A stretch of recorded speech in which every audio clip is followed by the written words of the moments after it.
7h47, Françoise Degois. Bonjour Françoise. Bonjour Jean-Jacques. Françoise, ça nous avait manqué. La guerre des chefs à droite, c'est pas nouveau, mais ça y est, c'est reparti. Ouais. La guerre aura lieu. Oui, on la sentait arriver en tapis mouant, elle couvait, et désormais, même si c'est encore mezzo voce, vous voyez, il se jette pas encore les assiettes à la figure en public, elle prend forme entre Laurent Wauquiez et Bruno Retailleau. Alors le premier, vous le savez, il tient l'appareil et le groupe. Le second commence à percer dans les sondages. Et revoilà la guerre des chefs, qui est une longue tradition à droite. Pourquoi est-ce que c'est une longue tradition à droite?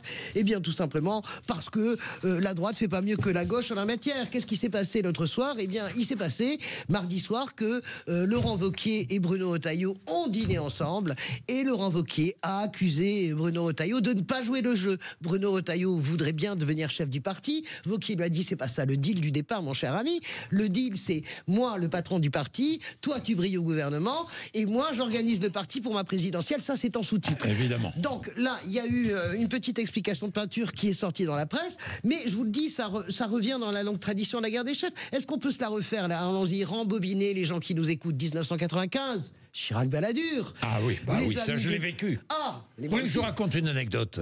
Je vous raconte. Tiens, ça me plaît. J'étais 1994, 31 décembre. J'étais à RTL à l'époque. Je présentais le grand journal inattendu du samedi à 13h. Michel Sardou était mon invité. Michel Sardou veut inviter Jacques Chirac. On appelle Jacques Chirac. Il vient. Incroyable. Il vient. Il arrive, il reste 1h30 avec nous. C'était très sympa. Personne de la direction d'RTL pour l'accueillir. Un mois après,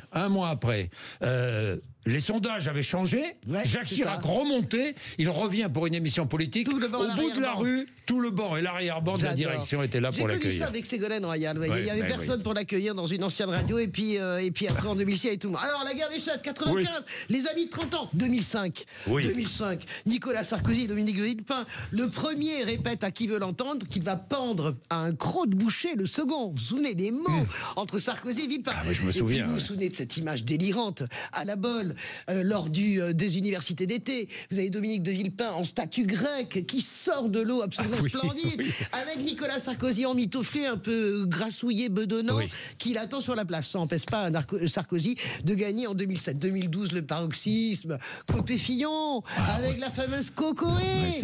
La Cocoé qui n'arrive pas à les départager, ça vaut tous les congrès socialistes. Et puis comment oublier Éric Ciotti, retranché, si vous voulez, comme un forcené dans ses bureaux.